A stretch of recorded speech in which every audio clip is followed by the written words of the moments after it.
Well,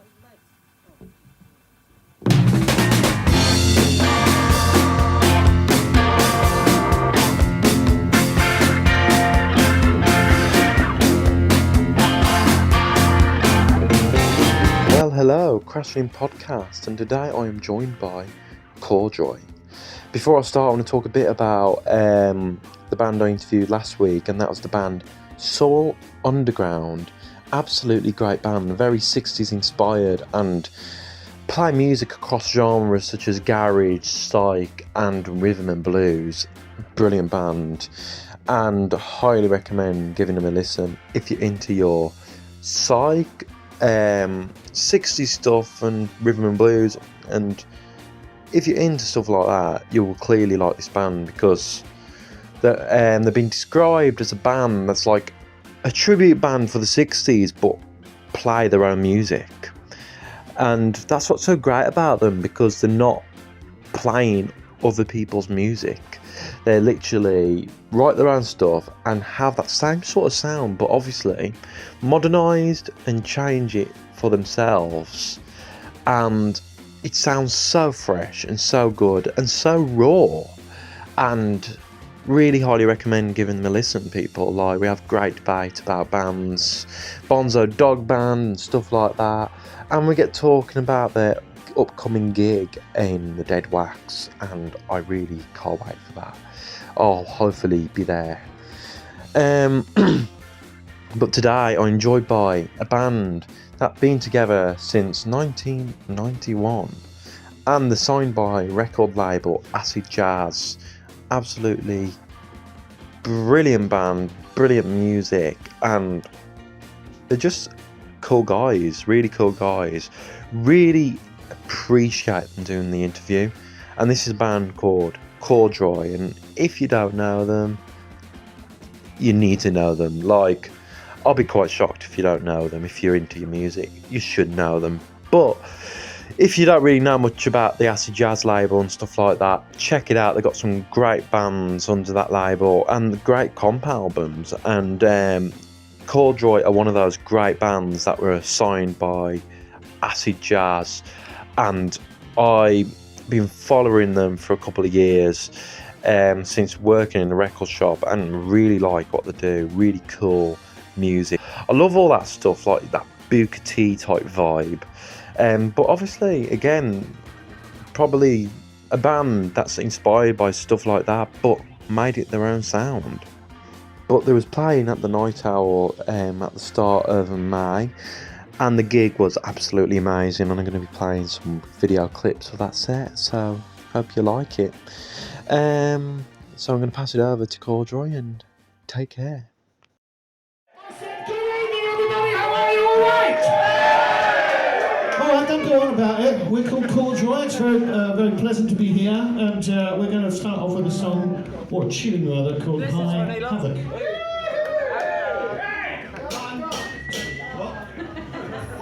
I thought you said something. Oh, right. Somebody out there. 1, 2, 5, 6, 7, 8.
Well, hello. Today I'm with Corduroy.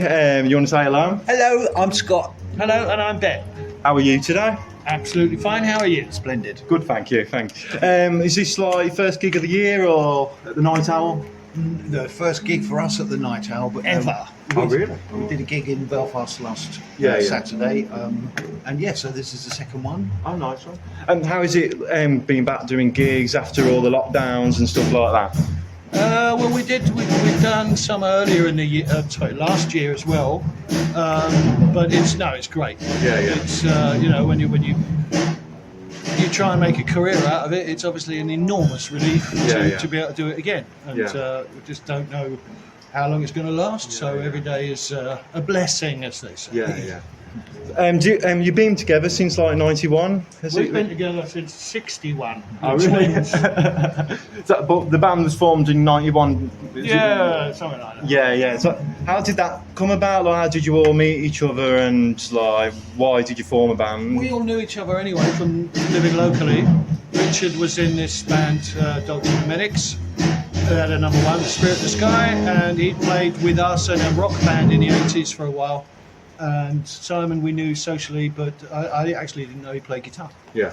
My friend was running a karaoke night in Greenwich. He asked me if I could put together a half-an-hour band set for New Year's Eve. We did it. We had a blast. 3 months later, we signed a deal with Acid Jazz Records. Yeah. It was the easiest pitch we'd ever made. We were banging our heads against the wall with this 80s rock band, and this was just like a walk in the park. So things went from there, basically. Yeah.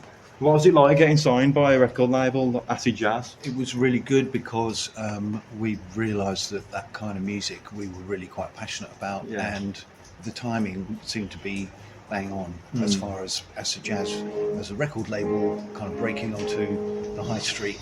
Just at that point, Jamiroquai getting signed to Sony, who were on Acid Jazz, blah blah. So everything media-wise was just starting to talk about it, and we luckily were included. The timing was good. In the 80s, as I said, we had this record deal with a bigger label, Sire Records, but it was difficult getting, small fish, big pond. Yeah. With Acid Jazz, it was more levelled up, and the timing was just better. Yeah. And it's like more your style of music and stuff like that, like. We can play any kind of music, darling. Seriously. And so, as I say, the difference with check out Boys Wonder on YouTube. Loads of it. It's completely different. Oh, is it? But as twins, we were brought up on black music by my dad. He was in jazz bands and stuff when he was at college, so that was the stuff we heard as kids. Jazz and Stevie Wonder, Steely Dan, a big mixture of stuff. And then when we were teens, it was all glam and then punk rock, something for our own age group. Yeah. So we got like a lot of different influences to draw from. Yeah. Have you got like a specific artist that really like properly influences the bands? No. For me, it's Lalo Schifrin, composer. And it's for me. We've realised that a lot of the composed music for film and TV when we were younger was just as exciting as any pop music, no matter how loud it was.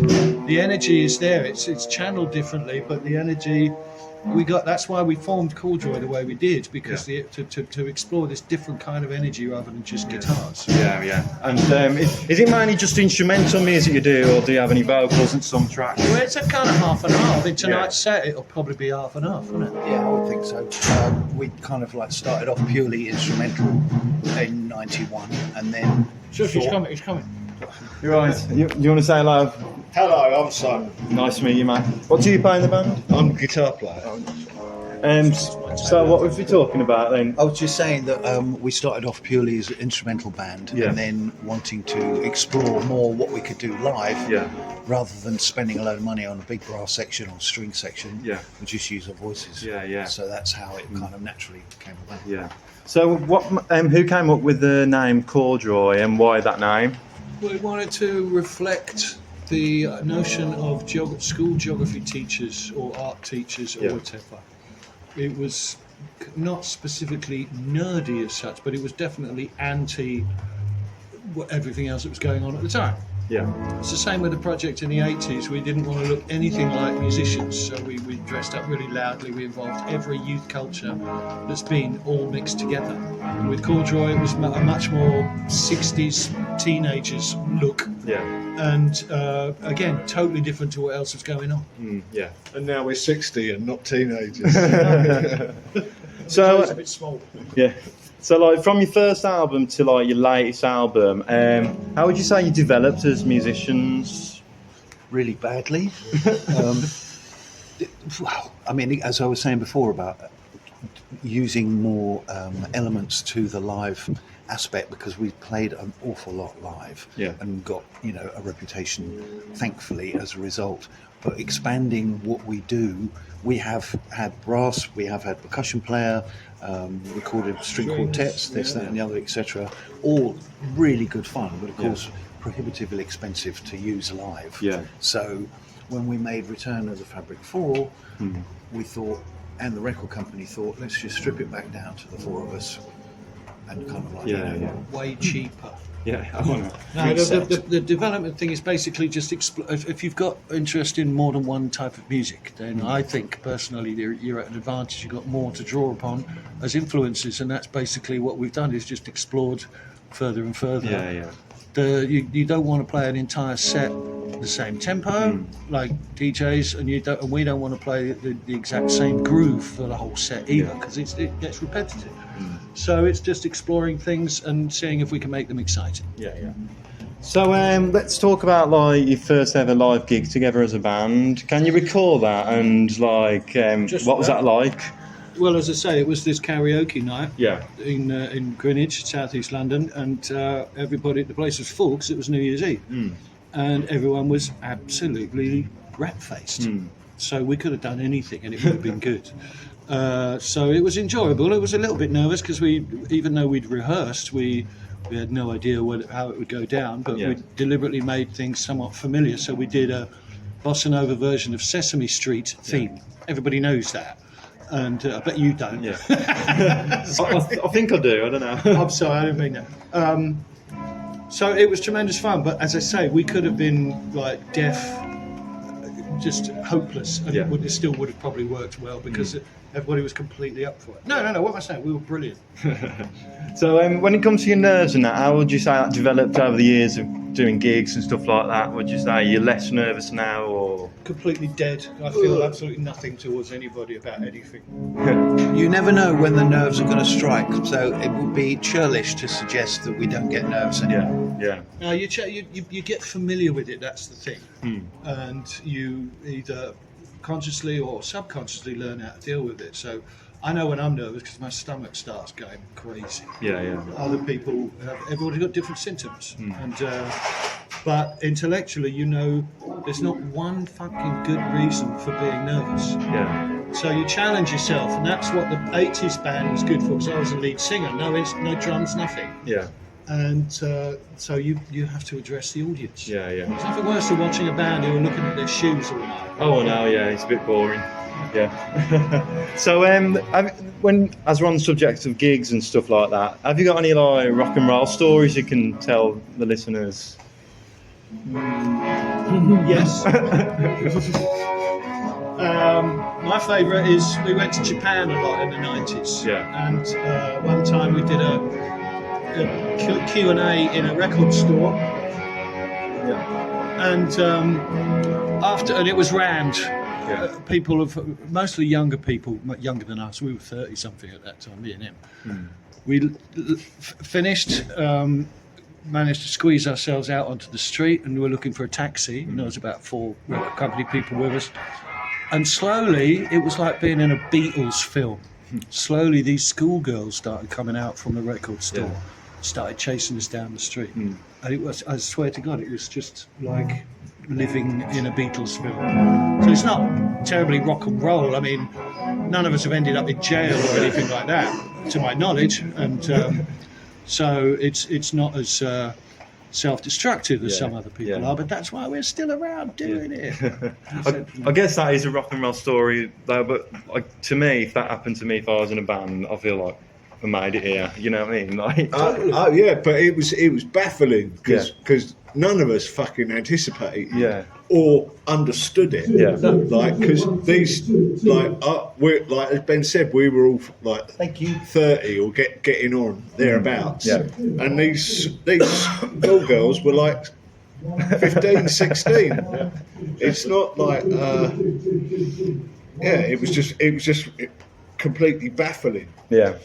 We did have quite a laugh staying in a brothel in Germany once. Oh my God, yeah, mirrored ceiling and everything. And then we did, there was one night where we all did, it was us and Mother Earth in a tour bus. Yeah. And it was in the mountains somewhere, whether it was Austria or Switzerland.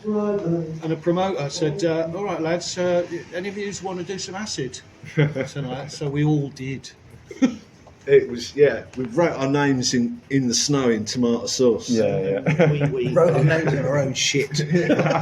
It was, up and out. That's when Bryn nearly got severed in half. Oh yeah, and they had this hydraulic stage that rose out of the floor of the venue. It was one thing to see, but to see it on acid was fucking. No, but when we'd finished that gig and finally everyone was collected from around the venue and put on the bus, we then had to make our way to the next gig.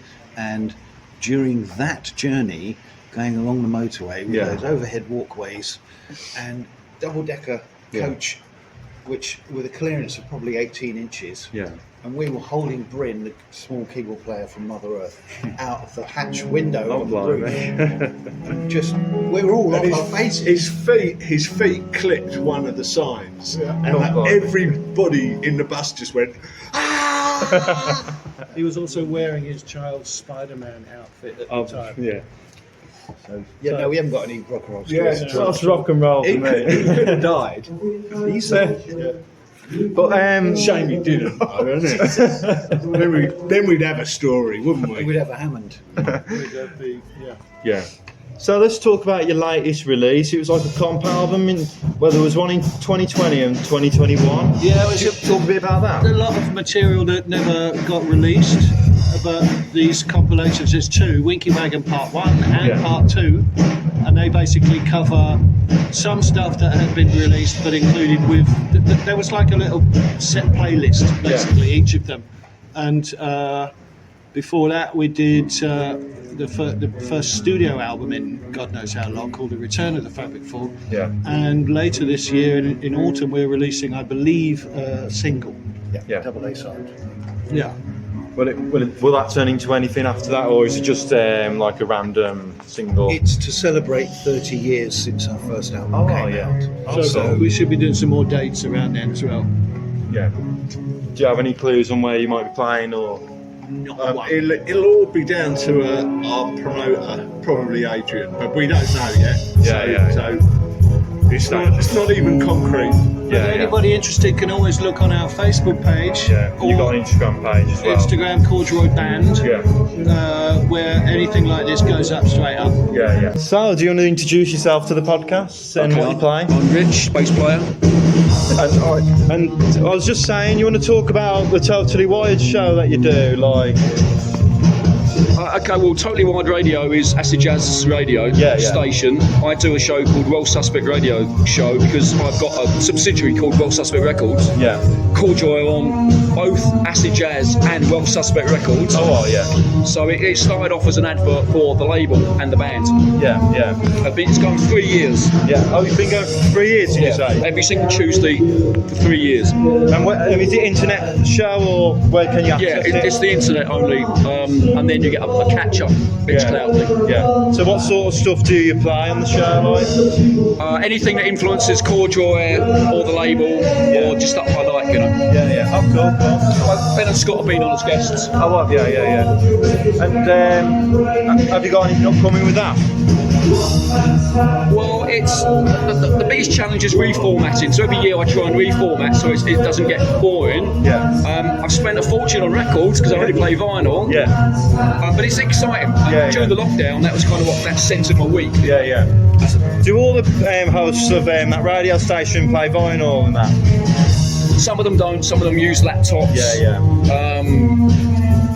Some of them use USB sticks, some CD. It's just the people who've got the vinyl usually play vinyl. Yeah. Do you think that's a better way to play like broadcast and radio? No, it just depends if the whole vinyl addiction is very expensive. Yeah. So some people make a living DJing with USB sticks. Oh, I know. You know, so it's just the people who got it. It's the purists. Yeah. For me, if I was DJing, it'd be vinyl because I can't see the point of like USB sticks. If I'm honest, like it's quite easy to put together. Whereas like vinyl, I feel like it's the process like of putting the needle on and stuff like that. It's actually more complicated. So when I DJ out, I only play original vinyl only. I don't play reissues. Which means, so I only try and get invited to DJ original vinyl only dues. So that gets even more complicated and even more snobby. And that's all I want to say on the DJing. Whereas me, I'll play mix originals and reissues because sometimes it's hard to get I look down upon you for doing that. Oh really? But sometimes it depends on the album. If it's like a rare album and it's like re-released, reissued, I don't mind, to be honest. Well, there's funnily enough, bringing the whole subject around the Corduroy, it's the 30th anniversary of Corduroy's debut album, Damn Mancat, on acid jazz. And Corduroy have never really had a DJ out of 7-inch. Something in My Eye was put out on the German label called Unique, but there's never been an acid jazz play out of 7. So to time with the anniversary, there's going to be a 7. One side is kind of like this jazzy northern R&B cross, and the B side is like an R&B funk. Cool. So I'll play that out. Oh, nice. So like, do you want to talk about where you can access your records and that? Like, have you got links and stuff like that? Cool. So the website is corduroy.co.uk or wellsuspect.com. Acid Jazz have got everything, including the first 3 classic albums. The new album we did 3 years ago. 2018, wasn't it? Yeah. And then the 2 albums on Rock Suspect, and then the new single in October, which is called Hypnotoad. It's a double A side with a track called No More Me. Yeah. One of which we'll be doing tonight. Oh, cool. So, is there anything like we haven't covered that you like to add?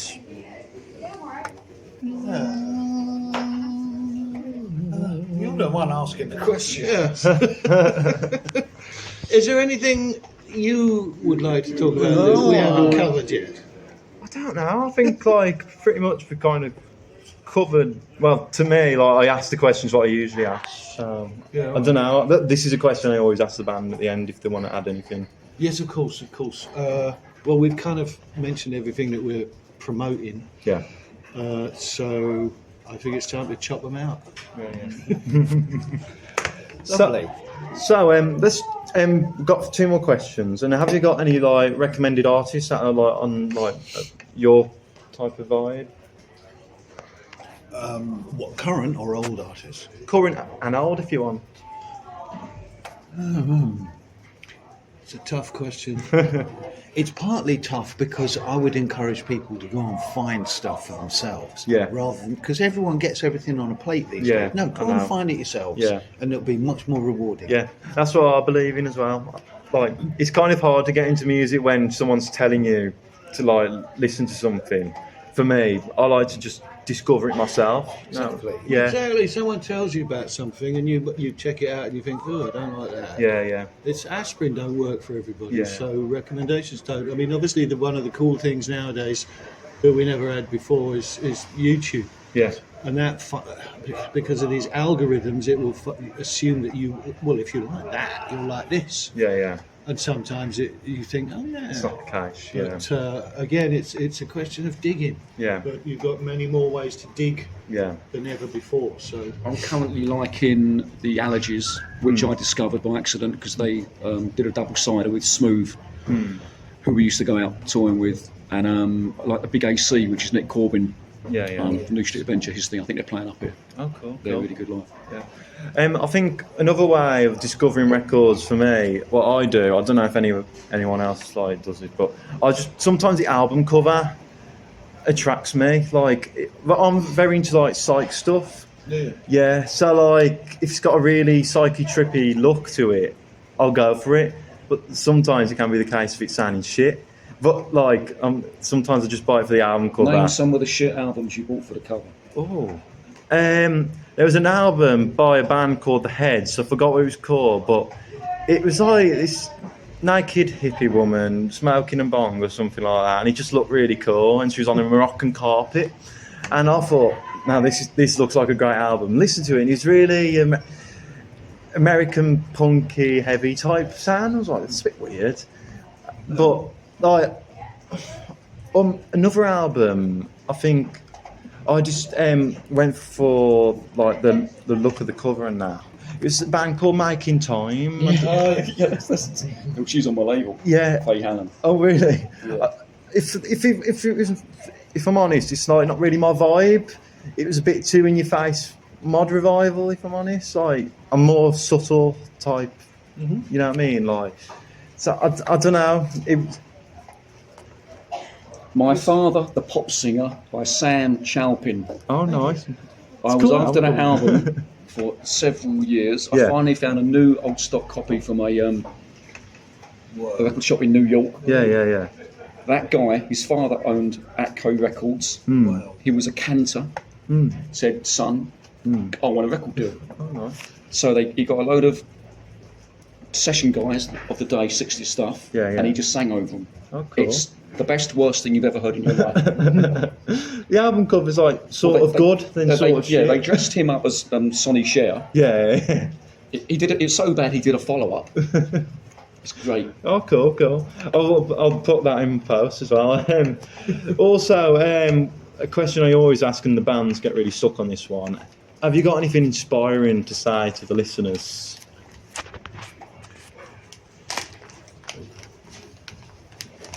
Don't eat peas off a knife. Yeah.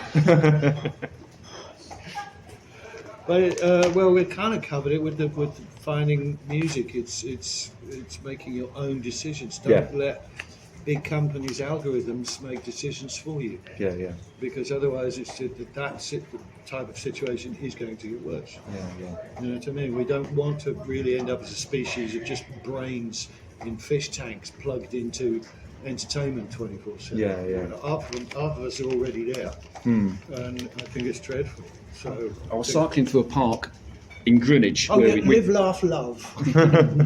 We're all kind of from the Greenwich area in southeast London, and you know when you get park benches with little plaques on when people die and dedicate a bench. Yeah. This little bench said, I can't remember the name.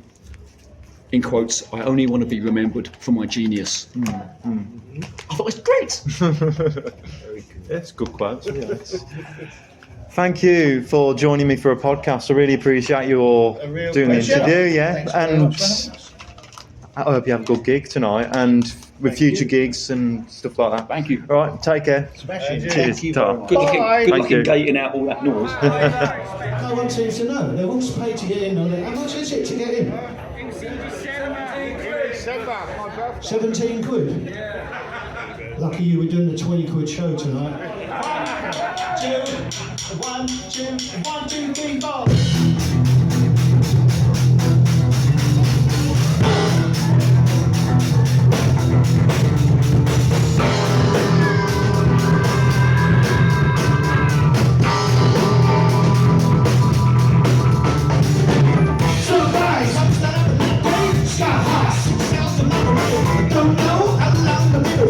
Wind up in the matrix.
absolutely enjoyed recording with Corduroy, and if they're listening, thank you very much for joining me and taking out your time to do the interview. I'm really, really chuffed about getting Corduroy on.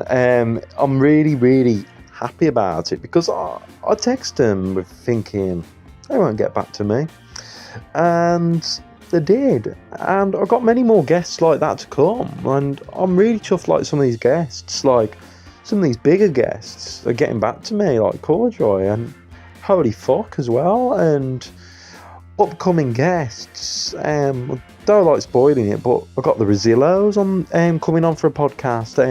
A punk band from the 70s who released brilliant hits such as Top of the Pops and Flying Saucer Attack. And he's going to get his head kicked in tonight. That was a good track as well. They're absolutely great band, a punk band from the 70s. Stay tuned for that. And another band on that genre of 70s punk and stuff like that, UK Subs, hasn't actually been recorded yet, but like it should be happening. Hopefully, I'm kept in contact, and we're waiting until they finish the tour in the US and stuff like that. So yeah, stay tuned for those. So big guests are getting back to me. Like the other day, I had Tim Burgess out of the Charlatans, the frontman, and he has a gig coming up in Birmingham. But he got back to me. He said he couldn't do the podcast, but like it's nice that these guests, these bigger people are getting back to me, and even when they say no, at least they're like acknowledging me and getting back to me. So Corduroy, thank you so much for joining me. I weren't expecting it. I weren't expecting them to get back to me. I just emailed them, and then they got back to me, and then yeah, it happened, and I was really chuffed about that. Really nice bunch of blokes. Like, it's weird, like when you're talking to people that are a bit more bigger, like you don't know what to expect because obviously they've been in the business longer, and you don't know what to expect from them. So like you get a bit nervous and go, oh god, I bet they've been interviewed by loads of people, so I bet they think I'm going to be all professional and that, but they like what I'm doing, and I'm the least professional interviewer ever. So like they was alright with what I'm doing, and I'm glad they like what I'm doing. And I had a good chat to them after the interview. Like, we've been chatting for ages about the mod scene and just all sorts of shit, to be honest. And they're really nice bunch of blokes. Like, they didn't like done the interview and fucked off. They'd done the interview and they got chippy. They had a chippy, came on the bench with their fish and chips and that, and they ate and just sat talking to me. And I was expecting them to just fuck off. Like, some bands tend to sometimes do that, just fuck off and don't really talk to you for the rest of the night. But really nice bunch of guys, and like you feel like they get you involved and you feel part of it. So like it's cool. They're a really cool bunch of people, and really glad I got them on. So thanks for listening to today's podcast. Hope you all enjoyed Corduroy being on. Like, hopefully, like, I've got more bigger guests coming up soon, but I also got more brilliant bands. And the next musician to join me is a guy he's doing really well for himself. His singles are getting played on Radio 6 and Craig Charles. He's doing a lot with Craig Charles, and that's Sam Redmore. And he gets talking about his Tropical Soundclash All-Star Band and more. He's absolutely brilliant guy, nice fella, and that'll be coming out soon. So stay tuned for that, people, and I hope you all have a nice evening and a nice week. See you next Saturday. Also, if you enjoyed it, please don't forget to leave a like and subscribe.